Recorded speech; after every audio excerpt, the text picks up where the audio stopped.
up, man? It's your boy Jay Hatch, IStandardProducers.com. You know what it is. We in Philly right now. Status Shop, real dope location. We shout out to the whole staff for having us. We in the building with a legend right here. My man Vidal is in the building, producer for some of your biggest records out here. You know what I'm saying? Some of the biggest things in music.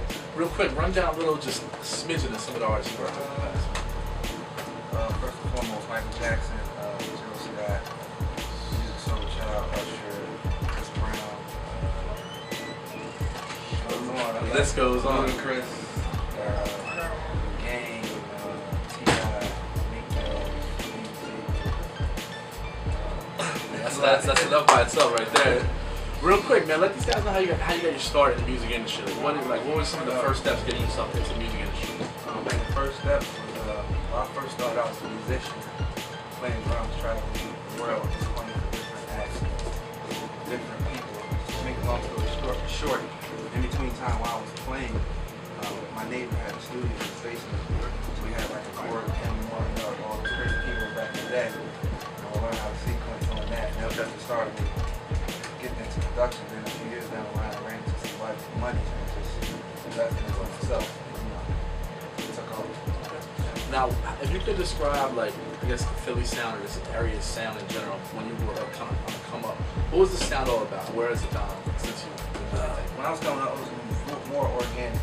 So, you know, it was more just live, everything was live, but still bang like you used to MPC during the times then. But, you know, most of the time it was live and mixed with some computer and stuff, or synthesizers or whatever. But, you know, like I said, music evolves every day, so you have to be able to evolve with it. So, as far as now, music, I love it because you can mix both. And you have you have Logic, some cats, Pro Tools. So you can mix and match both. You got programs like just do all types of stuff. Well, speaking about technology, it's crazy because nowadays, obviously, you can send tracks back and forth, you know, through the internet or whatever. What's the difference to you in terms of that chemistry that you might have if you were in the studio with somebody versus just kind of flying tracks back and forth? Well, it depends. If it's a well-known artist, you know, you kind of have that trust that they can get it done. So, like, for instance, working on a record with Keisha Cole, and I needed Cardiac to do drums on it. So I said, look, I got the files, man, we'll send them to you. We did the drums. Keisha and the songwriter, they had the song in LA. So when they finished the song, we just sent back all the files and stuff like that. When it's a new artist, it's best as a producer to get in, get to know them, you know, so you can really come out with something. And creatively, how do you approach a situation like that? Brand new artist, first time in the studio, creatively, what's going through your brain? What am I going to do with them? Really? Never. I don't know it all when you first meet them, but, you know, once I start talking with them, kicking it, seeing their likes, we get commonalities. Just once you start to get to know them, that's when the great record comes about. So it's very unorthodox, but that's the normal way of doing it. What are some of the common mistakes you might see when working with a new artist or just getting in the studio for the first time with somebody? As far as production or? Yeah, production or even just the collaboration itself. I can just speak off experience.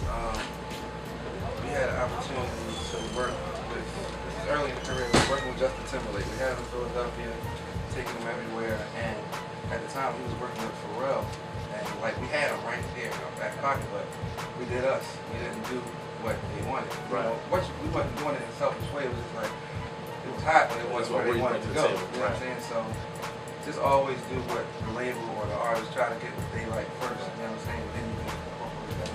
Have you ever done a record where an A&R or another artist comes back and says, I need a record just like that? Yeah. And how do you react to that, something like that? Done. You know, it was tailor-fit for that artist. Right. If you ever tailor-fit something for this artist, we can do that. But normally, like I said, when you get to know an artist, then you can tailor-fit, put the whole suit on the shirt, to the vest, everything. Right. You know what I mean? What was your first placement, like ever? First placement was Kenny Lab. That was my first placement at 18, 19. Did about 75% of that album.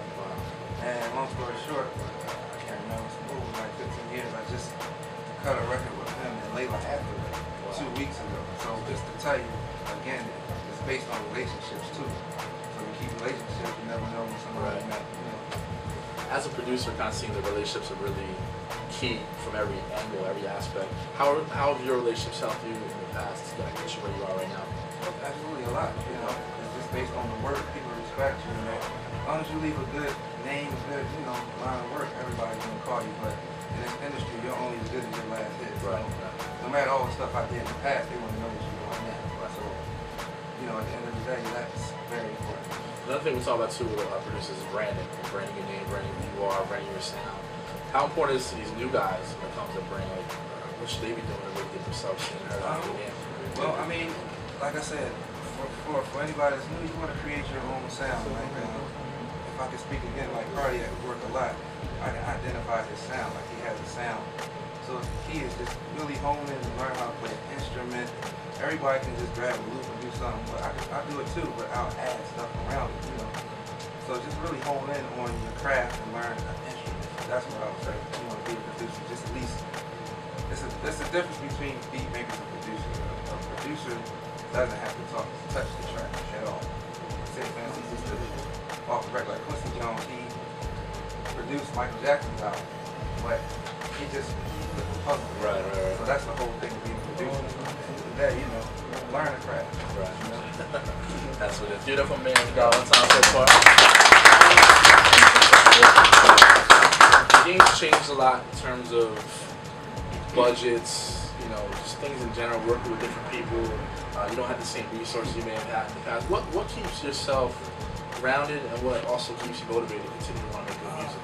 Man, just my city, Philadelphia. It's like you can make it here, you can pretty much go anywhere. Right? But I just do regular stuff. You know, I try not to get caught up into any of that. I just make music and let it speak for itself. Go forward, right? Yeah. Now, speaking of the city, I mean, a lot of dope artists coming out of the area. You know, most recently, Meek Mill's Explosion. Yes. My man Tone Trump just got signed to CT. Yes. How proud are you being somebody to help mold the sound out here? How proud are you of these guys and what they're doing? Very much so. You know, it's because a lot of people come here and try to take our sound. You know what I'm saying? So Philly, we have a big eye in the city right now. Just talent-wise, you know, we've got city. So you know, I love it. Meek's taking it. You know, he's taking it. So it's on to the next guy to keep it on. You know, so that's pretty much. You know, it's Philly is doing it right now in the artists and the music. But what about you? What else you got going on in the near future? What's next on the chop block for you? Well, just for Philly artists right now, it's this kid, Young Savage. I've been really working with him like this kid. I just finished working on Vivian Green's first single. Got a #1 single with Joe Scott right now. Just finished working on, man, I'm getting blocked. I did some stuff for X Factor. Some stuff. Glenn Lewis has a new album coming out. We just did a duet with him, Melanie Fiona, and waiting for Drake or either Nas. We don't know which one yet. Okay. Like I said, Keisha Cole. It's a lot. Yeah, it's something different every day. All right, so last piece of advice for the new producers. Give a little gem from the Vidal stash. Let me see. As a producer, you know, to be able to succeed in this business and stay consistent, learn how to take creative, constructive criticism and get you a long way. Be humble, you know, and it's always good to listen. That's what got me where I am today. So, Really appreciate your time. anytime. Behind the ride.